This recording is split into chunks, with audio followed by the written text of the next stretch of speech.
कि एक बड़ा महत्वपूर्ण प्रश्न है कि जैसे जो शुद्ध भक्त होते हैं, जैसे इवन कलयुग जो शुद्ध भक्त हैं, तो इनके लाइफ में जो चीजें होती हैं, जैसे कि अलग अलग रोग व्याधि एक्सीडेंट की जो भी होता है, स्ट्रगल होते हैं, तो इसको क्या भगवान की इच्छा समझना चाहिए कि भक्तों को लीला समझना चाहिए, कि वो प्रारब्ध कर्म भोग रहे हैं, या कि जो कर्मों को भोग रहे हैं जन्म के, क्या समझना चाहिए इसको? ओके। तो बहुत अच्छा प्रश्न है। और अकॉर्डिंग टू भक्ति, ये भक्ति रसामृत सिंधु, जो शुद्ध भक्ति प्रारंभ कर देता है तो उसके सारे प्रारब्ध वगैरह सब कर्म कर जाते हैं। तो शुद्ध भक्त के निश्चित रूप में जो भी उनके जीवन में तकलीफ आती है, दुख आता है, बीमारी है, तो ये उनके प्रारब्ध है, उनके खुद के कर्म नहीं होते हैं। और उसके अब अनेकों कारण हो सकते हैं। और उसमें से एक जो महत्वपूर्ण कारण होता है कि ऐसे शुद्ध भक्त जो दीक्षा गुरु का भूमिका निभाते हैं, तो उनके वो अनेकों शिष्य को दीक्षा देते हैं, तो उन शिष्यों के कर्म को वो लेते हैं। और फिर बाद में दीक्षा लेने के बाद अगर कोई शिष्य अपराध करता है या नियम पालन नहीं करता है, तो उसका भी उनको कुछ पोर्शन उनको लेना पड़ता है। इसके कारण वो ये तकलीफ मतलब झेलना पड़ता है। और अगर कोई ऐसे शुद्ध भक्त है जैसे पांडवों के केस में हम देखते हैं, तो वहाँ पे भगवान की इच्छा है, भगवान के अरेंजमेंट से ये होता है। भीष्म पितामह इसके बारे में फर्स्ट कैंटो में बताते हैं कि युधिष्ठिर महाराज तो धर्मराज हैं, और द्रौपदी तो साक्षात। बाकी लोग म्यूट रखिए।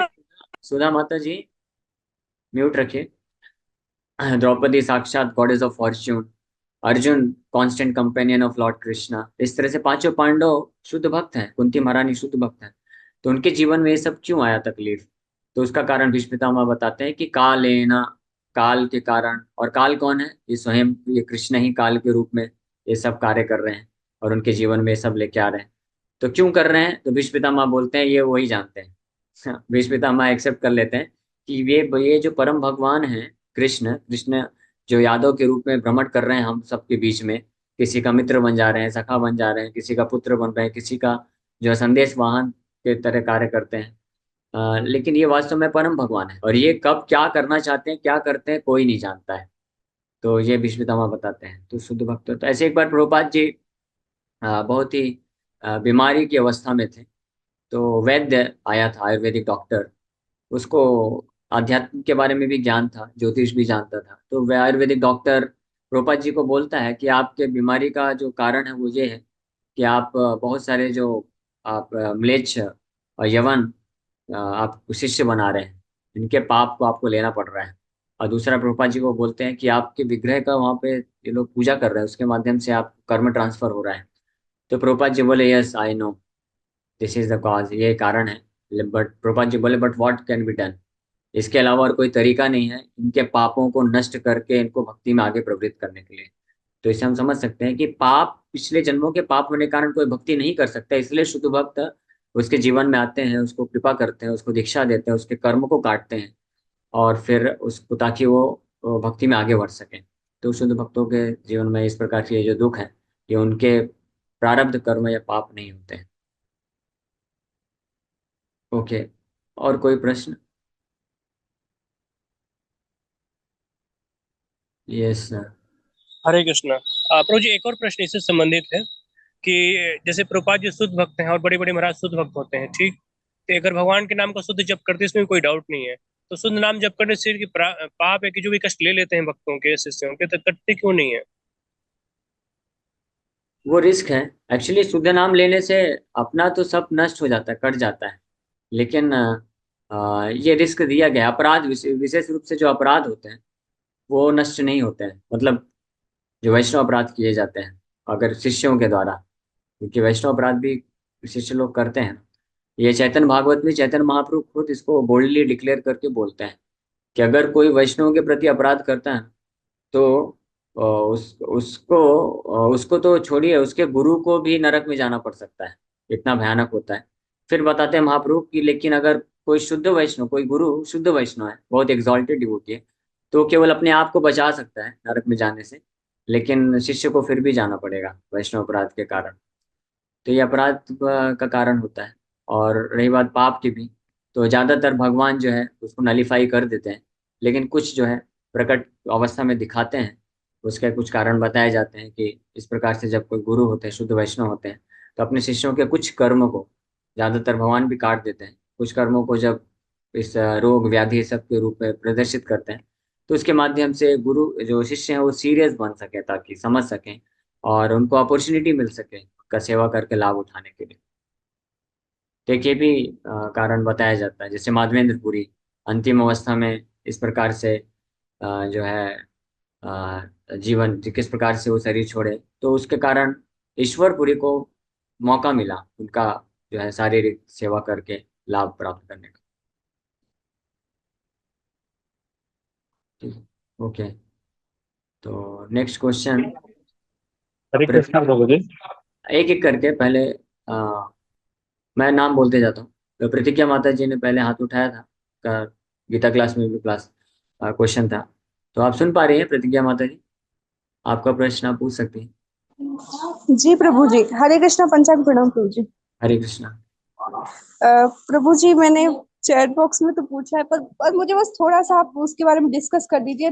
33 करोड़ देवी देवता होते हैं या फिर मतलब थोड़ा सा बस डिस्कस कर दीजिए कि 33 33। टाइप्स के हाँ होते हैं।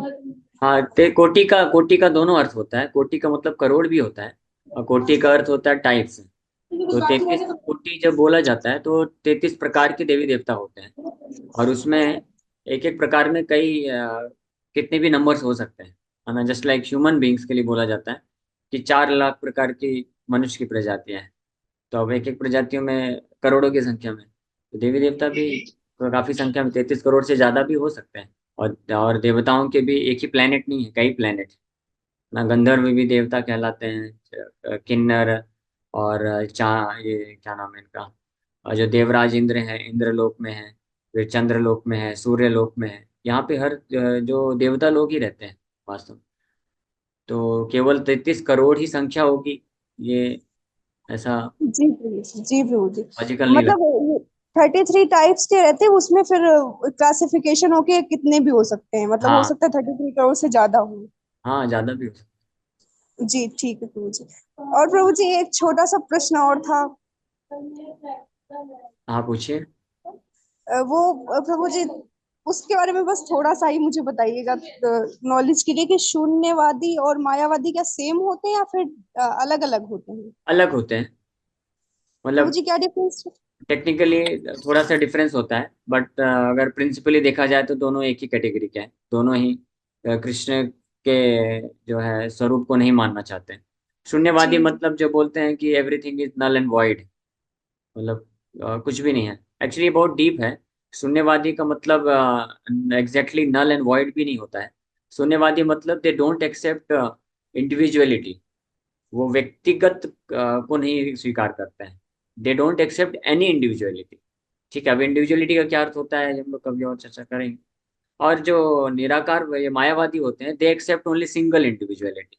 जी मायावादी या निराकारवादी होते हैं, वो बोलते हैं कि सब कुछ एक है, यानी देयर इज वन इंडिविजुअल ब्रह्मन, और सब उसी में जा उसी से आते हैं, उसी में विलीन हो जाते हैं। एंड ये जो वॉइडिस शून्यवादी होते हैं, they don't even accept single individuality. They say our existence is beyond individuality, we are not individual person. और जो प्रभु जी, वैश्व, प्रभु जी, do they believe in soul और नॉट? हाँ, ये क्वेश्चन मार्क है फिर, क्योंकि जो निराकारवादी मायावादी होते हैं, सो क्योंकि सिंगल इंडिविजुअलिटी को एक्सेप्ट करते हैं, that is why they accept the existence of soul, but not as individual soul, but they accept as Brahman. और जो शून्यवादी होते हैं, क्योंकि उनके कॉन्सेप्ट में इंडिविजुअलिटी है ही नहीं, इसलिए वो there is no existence of soul for them. तो इसलिए वो एक्चुअली ये जो फिलॉसफी है ना, ये बहुत ही अपने आप में काफी इल्यूजरी है। उनको खुद को नहीं पता चल पाता है कि सोल है कि नहीं, क्योंकि सोल एक्सेप्ट करेंगे तो इंडिविजुअलिटी कुछ तो एक हो गया। लेकिन अगर सोल एक्सेप्ट नहीं करते हैं, देन व्हाट इट इज। सब कुछ जी शून्य जी। है क्या, सब कुछ जीरो है, नल एंड वॉइड है क्या? लेकिन वो बोलते हैं नल एंड वॉइड भी नहीं है, देयर इज नो इंडिविजुअलिटी। इस प्रकार से बहुत ही हौच पौच है। हम ओके लोग ओके। फॉर्चुनेट है कि चैतन्य महाप्रभु बहुत अच्छा फिलोसफी अचिंत्य भेदाभेद तत्व के द्वारा सब क्लैरिफाई की। एवरी एक और हर एक जीवात्मा जो है इंडिविजुअल सोल है। Each and every living entity is individual soul. Bhagavad Gita के 2nd चैप्टर के 12वें श्लोक में भगवान ये स्पष्ट वर्णन करते हैं। ओके प्रभु जी, थैंक यू प्रभु जी। हरे कृष्णा। हरे कृष्णा प्रभु जी, दंडवत हरे प्रणाम। यस माता जी। प्रभु जी, मैं ये पूछना चाह रही हूँ कि जैसे मेरी बहू भी वैष्णव भक्त है, बेटा भी वैष्णव भक्त है, दामाद भी वैष्णव भक्त है, बेटी भी वैष्णव भक्त है, तो इनको डांटेंगे तो मेरे को अगर अपराध लगेगा क्या, जैसे मैं माँ हूँ तो? नहीं नहीं, अपराध नहीं लगेगा। वो डिपेंड करता है कि अगर आप जैसे वो रिलेशनशिप में रह करके करेक्शन देते हैं, रिलेशनशिप डांटते हैं। के लिए बहुत ही रिलेशनशिप को डांटना है, भक्ति के विषय में नहीं डांटना प्रभु जी। हाँ, तो उसमें नहीं, अपराध नहीं लगता है। अगर अनटिल अनलेस अगर कोई जानबूझ करके उसके भक्ति से ईर्ष्या ईर्ष्या का नहीं भाव रखते हुए नहीं अगर नहीं उसको नहीं, कुछ भक्ति से नहीं। तकलीफ पहुंचाता है, हाँ, तो भक्ति फिर से नहीं नहीं, होता है, ठीक है। वैसे बात में जैसे घर में बोलचाल चलती है उसमें कभी हाँ, कुछ मैं कह समझ दिया गया तो? समझ गया, तो वो अपराध नहीं होता है। जैसे आप किचन जी। में कुछ बहू बना हाँ रही जी है, हाँ जी हाँ अभी जी वो हाँ जी। बना के कुछ गड़बड़ कर दी, नहीं तो नहीं, आप वो उस पे भी नहीं डांटती मैं। वो तो मेरे से भी हो सकती गलती। वैसे ही नॉर्मल, मतलब कभी कहीं कुछ कह हाँ, तो दिया चलेगा। बातों बातों में, उसके लिए पूछ रही थी मैं। हाँ, उसमें उतना कुछ नहीं होता है ऐसा। वैष्णव अपराध बहुत इतना आसान नहीं है वैष्णव अपराध करना। पता है, दो कारण है वैष्णव अपराध करना बहुत कठिन है। क्यों? क्योंकि पहली बात तो वैष्णव अपराध करने के लिए आपको वैष्णव ढूंढना पड़ेगा। प्राय ज्यादातर हम वैष्णव प्राय हैं। वैष्णव प्राय मतलब we are almost devotees, we are not actually devotee. उसको भक्त आभास बोला जाता है। तो इसलिए वैष्णव अपराध जनरली नहीं लग पाता है। अनटिल अनलेस कोई बहुत ही शुद्ध भक्त है, अगर कोई उसके प्रति अपराध किए तो अपराध लगता है। नहीं तो इन जनरल जो बेटे है। बहुत शुद्ध शुद्ध वैष्णव है। हाँ, ठीक है ठीक है। मैं भी आपके प्रश्न पे नहीं, मैं इन जनरल अब उत्तर दे रहा हूँ, ताकि ठीक। लोगों को अंडरस्टैंडिंग हो जाए कि वैष्णव अपराध इतना आसान नहीं है करना भी, है ना। एक तो क्योंकि वैष्णव इतनी इजीली मिलते नहीं है, और दूसरी बात कि वैष्णव अपराध का मतलब होता है कि जानबूझ करके उस वैष्णव को नीचा दिखाने के लिए ईर्ष्या के भाव में आकर के जो किया जाता है उसको वैष्णव अपराध करते हैं। सरकमस्टेंशियली अगर हो गया कि कुछ किसी भक्त ने कुछ गलती किया, फिर सरकमस्टेंशियली उसके ऊपर गुस्सा निकाल दिया, फिर बाद में रियलाइज बने नहीं, इतना नहीं बोलना चाहिए था, ठीक है, गलती हो गई, तो वो वैष्णव अपराध में नहीं आता है, ठीक है। बट ये भी है, वैष्णव अपराध एक नहीं भी होता है, लेकिन जब हम अपने अनर्थों को प्रकट करते हैं वैष्णव के सामने, तो वो हमारे भक्ति के आगे बढ़ने में थोड़ा बाधा तो उत्पन्न करता ही। इसलिए उसमें भी केयरफुल रहना चाहिए डीलिंग में। क्योंकि जितना हमारा मन जो है निर्मल रहेगा, और हमारा डीलिंग जो है प्योर रहेगा, सात्विक रहेगा, सतोगुणी रहेगा, उतना हमारा जो मन है भगवान के नाम में, भगवान की कथा में, सेवा में लगेगा स्पष्ट रूप में, है ना। और दूसरी बात एक और इसमें क्लियर होना चाहिए कि जो गुरु होते हैं या अथॉरिटी होते हैं जिनके अंडर में हम भक्ति कर रहे हैं, जो हमको गाइड कर रहे हैं भक्ति में आगे बढ़ने के लिए, तो वो हमको हमको कई बार भक्ति में आगे बढ़ाने के लिए, सेवा में हमको प्रेरित करने के लिए, है ना। क्योंकि हमारा तो टेंडेंसी है माया में बार बार फंसते रहते हैं, तो इसलिए वो कभी हमको डांटते हैं या कुछ बोलते हैं, तो वो वैष्णव अपराध नहीं आता। तो कभी ये मत सोचिएगा, प्रभु जी मैं 64 माला कर रहा हूँ या कर रही हूँ डेली, आप थोड़ा संभल के बोलिएगा, ज्यादा गुस्सा मत दिखाइएगा, तो नहीं तो वैष्णव अपराध हो जाएगा।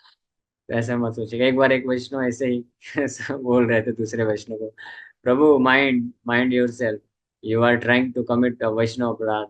जो वैष्णव होता है वो कभी अपने आप को वैष्णव समझता ही नहीं है, इसलिए उसको उसको कोई गाली भी दे दे, डांट भी दे, गुस्सा भी कर दे, तो कभी ये नहीं सोचेगा कि ये देखो मेरे प्रति अपराध कर रहा है।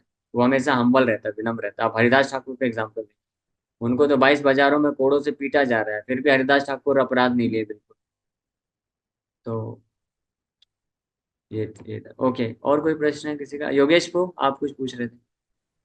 नहीं नहीं प्रभु जी, अभी जो आपने बताया उसमें मिल गया उधर। मतलब ये प्रश्न था कि कभी गलती से भी हो जाता है वैष्णव अपराध, क्योंकि हम अभी इतने पक्के भक्त तो बने नहीं और वैष्णव अपराध के बारे में इतना पता नहीं, तो प्रभु जी उसका बहुत बड़ा पनिशमेंट मिलता है क्या? नहीं, अगर वैष्णव के प्रति करेंगे तो मिलेगा। वैष्णव मतलब शुद्ध वैष्णव, तो शुद्ध वैष्णव के संपर्क में आप लोग भी हैं कहाँ? हम लोग तो सब भक्ति करने का प्रयास कर रहे हैं, तो इतना अपराध। और दूसरा मैं जो बताया कि जानबूझ के अगर आप करते हैं तो फिर लगता है। अगर गलती में, अभी हम सब लोग क्या है, प्रैक्टिस कर रहे हैं, हम लोग सब अनर्थ है, क्रोध है, ये सब प्रकट होता है कभी कभी, तो अचानक से हो जाए तो किसी को ऐसे कुछ बोल दिया, तो उसके बाद माफी मांग लेना चाहिए, तो वो सब नलीफाई हो जाता है, उतना सीरियस नहीं है, ठीक है। तो इसलिए इसके बारे में भी ज़्यादा नहीं सोचना चाहिए। अभी हमारा फोकस रहना चाहिए कि कैसे अपनी साधना भक्ति को अच्छे से तीव्रता से बढ़ा सकते हैं। हम लोग 10 नाम अपराध पे जब चर्चा करेंगे तो इसमें वैष्णव अपराध जो आता है, पहला नाम अपराध, उसमें उस वक्त हम लोग डिटेल में चर्चा करेंगे, ठीक, हरिनाम चिंतामणि से। ओके, और किसी का कोई प्रश्न है? अंकिता माता जी? हरे कृष्ण प्रभु जी। यस, पार्वती माता। प्रभु जी हरे कृष्ण। प्रभु जी हरे कृष्ण। आध्यात्मिक विकास, हरे आध्यात्मिक विकास कैसे होगा?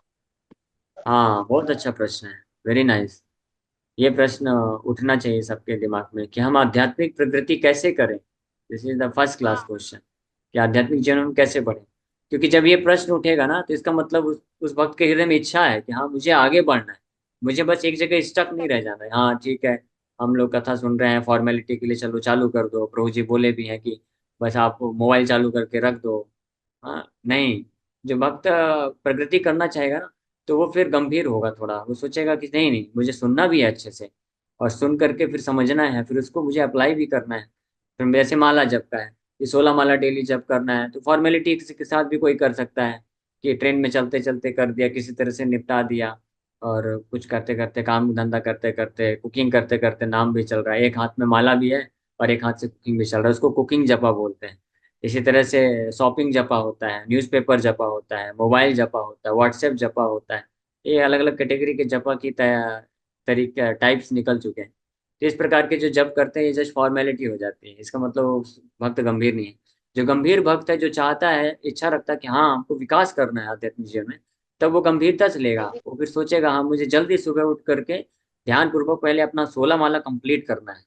हाँ, तो कम से कम 16 माला का जो जप है ना सुबह का, वो ब्रह्म मुहूर्त के टाइम में हमारा कोशिश करना चाहिए कि हम उस वक्त और कोई कार्य ना करें। देखिए, मन ऑलरेडी हमारा इधर उधर भटकता है, तो हम वो तो हमारे वश में नहीं है। लेकिन एटलीस्ट हम अपने कंट्रोल में ये रख सकते हैं कि हम जब जप करें उस वक्त जप ही करें। When you chant, then don't do anything else. जब आप जप कर रहे हैं उस वक्त केवल जप करिए और कुछ मत करिए। ये अगर ध्यान रखें, फिर कम से कम 16 माला की मैं बात कर रहा हूँ। और उसके बाद जो है, ज़्यादा माला कर रहे हैं तो ठीक है, आपके कुछ कोई जो है काम धंधे होते हैं, तो वो करते करते बीच बीच में समय मिले तो एक एक दो दो माला करते जाइए, करते जाइए। धीरे धीरे हैबिट बनाना चाहिए कि हम जप करें अच्छे से, ध्यान पूर्वक सुन करके। ठीक है, तो हरे ये है। कृष्ण प्रभु जी। इससे इससे इसी से प्रगति हो सकती है। आपको उत्तर मिल गया ना माता जी? जब हम ध्यान पूर्वक करते हैं तो भक्ति के अंगों का पालन, तब हम आध्यात्मिक जीवन में विकास करते हैं। नहीं तो हम केवल जो है एक जगह स्टक रह जाते हैं। हरे कृष्ण प्रभु जी। यस माता जी। हाँ, तो मैं 4 बजे उठते हैं, तो 4:30 बजे इस्कॉन का मतलब वृंदावन का आरती चलता है, तो मैं वो हाँ देख के करते तो गलत है क्या? हाँ, तो आरती देखते वक्त जो है आप जो मंगला संसार दावानल गुरु अष्टकम होता है ना, तो उस वक्त उसको गाइए साथ साथ में, पीछे पीछे। ठीक है, उस वक्त हरिनाम मत जप करिए। और एक बार जय श्री कृष्ण चैतन्य महामंत्र हो गया, तो उसके बाद आप भगवान का दर्शन सामने लगा दीजिए, वॉल्यूम उसका 0 कर दीजिए, भगवान का दर्शन चल रहा, आरती चल रहा है, फिर आप नाम जप कर सकते हैं। समझ गए ना? यानी वहां पे कीर्तन भी चल रहा है साथ में, आप भी नाम भी जप कर रहे हैं, तो अपराध होगा, क्योंकि आप अच्छे से ना तो कीर्तन सुन पा रहे हैं, उसमें पार्टिसिपेट ले पा रहे हैं, ना तो आप नाम जप कर रहे हैं। तो अगर आपको नाम जप करना है भगवान का आरती का दर्शन करते करते, तो आपके मोबाइल का वॉल्यूम फिर 0 कर दीजिए, और आप हरे कृष्ण जप करिए, अपने हरे कृष्ण महामंत्र को जप करते, जप को अच्छे से सुनिए और भगवान का सामने दर्शन करते रहिए, तो वो चल जाएगा। लेकिन है ना, लेकिन मंगला आरती जब हम देखते हैं, तो हमको मंगला आरती के शुरू के एटलीस्ट गुरु अष्टकम जो होते हैं, संसार दावानल से लेकर के वंदे गुरु श्री चरणारविंद आखिरी स्टैंजा, जय श्री कृष्ण चैतन्य महाम, ये हमको सुनना चाहिए और इसको रिपीट करना चाहिए, तो इससे हमारा मंगला आरती भी हो जाए। ओके। हरे कृष्ण। हरे कृष्ण। यस, विशेष को। हरे कृष्णा प्रभु जी, दंडवत प्रणाम। मेरा प्रश्न ये था कि अभी जैसे सबको पता चलते जा रहा है हमारे एरिया में, जैसे कि गोपाल कृष्ण गोस्वामी महाराज के बारे में, तो अब वो मुझे ये प्रश्न पूछते हैं कि अब तेरा क्या होगा। मतलब मैं अब वो उससे टैकल नहीं कर पा रहा। तो आप मुझे हेल्प कर सकते हो क्योंकि वो मेरे दीक्षा गुरु थे और मेरी अभी उनसे दीक्षा भी थी, करंटली मेरे सब कोर्स वगैरह हो गए थे, बट अब वो नहीं मिल पाया है और वो दूसरे एसोसिएशन से एक्चुअली, तो उन लोग मुझे कैसे नीचा गिराना चाह रहे हैं और अब वो मुझे पूछ रहे, तो मैं वो क्वेश्चन का टैकल नहीं हो रहा। प्रभु, हाँ मैं समझ गया आपका प्रश्न। ये कॉमन प्रश्न है, आपका ही बस प्रश्न नहीं है। ऐसे हजारों भक्त हैं जो दीक्षा लेने वाले थे, लेकिन महाराज सडनली डिपार्ट हो गए। तो उसमें कोई दिक्कत नहीं है। जो भी ऑलरेडी एस्पायरिंग एस्पायरिंग कर रहे थे, गुरु महाराज से दीक्षा लेना चाहते थे, तो वो गुरु महाराज को ही अपने गुरु के रूप में अपने चेतना में रख सकते हैं शिक्षा गुरु के रूप में। उनको आप जीवन भर शिक्षा गुरु के रूप में, क्योंकि उनके इंस्ट्रक्शंस अवेलेबल हैं, उनके लेक्चर्स अवेलेबल हैं और उनके ग्लोरिफिकेशन है, जिसमें आपको पता चलेगा उन्होंने किस प्रकार से भक्ति किया। तो उससे इंस्पिरेशन लेकर के आप भक्ति कर सकते हैं। और रही बात परंपरा से जुड़ने के लिए, तो आप को दीक्षा गुरु बनाना की आवश्यकता होती है। तो इस्कॉन में कोई भी जो योग्य दीक्षा गुरु हैं, जिनको भी दीक्षा गुरु के रूप में अपॉइंट किया जाता है जीबीसी की बॉडी के द्वारा, तो योग्य हैं, वो आपको परंपरा से जोड़ देंगे, है ना। क्योंकि दीक्षा गुरु का कार्य होता है वो आपको प्रामाणिक परंपरा से जोड़ते हैं, कनेक्ट करते हैं। तो कोई भी दीक्षा गुरु है जिसको एथोराइज किया गया है इस्कॉन में, उनसे आप अगर दीक्षा लेते हैं तो आपका कनेक्शन परंपरा से हो जाता है। फिर आप शिक्षा गुरु के रूप में, प्रोमिनेंट शिक्षा गुरु प्रभुपाद जी हैं, नो डाउट अबाउट इट। फिर उसके बाद उनके और भी जो वरिष्ठ सन्यासी हैं, गुरु हैं, उनको आप शिक्षा गुरु बना करके जीवन भर उनके पद चिन्हों में आचरण करते हुए भक्ति कर सकते हैं। और उसमें आपको उतना ही लाभ मिलेगा जितना महाराज के फिजिकली रह करके आप उनसे दीक्षा प्राप्त करके जो प्रकृति करते हैं, ठीक है ना। तो इसमें आपको बिल्कुल ये संशय नहीं रखना चाहिए, क्योंकि जो स्पिरिचुअल लाइफ है, आध्यात्मिक जीवन है, उसमें अहेतु की अप्रतिहता होता है। कोई भी मटेरियल सर्कमस्टेंसेस जो है ऑब्स्टेकल क्रिएट नहीं कर सकता है हमारे आध्यात्मिक जीवन प्रकृति के लिए। तो physical presence is not required, physical presence is required, but it can not become obstacle. ये ऑब्स्टेकल नहीं बन सकता है। जो आध्यात्मिक संबंध होता है ना, वो आध्यात्मिक स्तर पे होता है। तो आप प्रभुपाद जी बोलते हैं, जब अमेरिका में थे, प्रभुपाद जी बोले, आई नेवर फेल्ट अलोन, मैं कभी अकेला महसूस नहीं किया। I always felt the presence of my spiritual master Srila भक्ति सिद्धांत सरस्वती ठाकुर, कि मैंने हमेशा अपने गुरु महाराज श्रील भक्ति सिद्धांत सरस्वती ठाकुर की उपस्थिति को महसूस किया। तो इस प्रकार से हम ऐसे जो शुद्ध वैष्णव होते हैं, उनको जब हम स्मरण करते हैं, उनके जो इंस्ट्रक्शन, उनको स्मरण करना मतलब स्पेशली उनके जो इंस्ट्रक्शंस हैं, आदेश हैं, उनको जब हम याद करते हैं, उनको पालन करने की कोशिश करते हैं, that is as good as associating with them. तो इसलिए बिल्कुल भी हतोत्साहित होने का जरूरत नहीं, ठीक है। So thank you very much, समय हो गया, यहीं पे हम लोग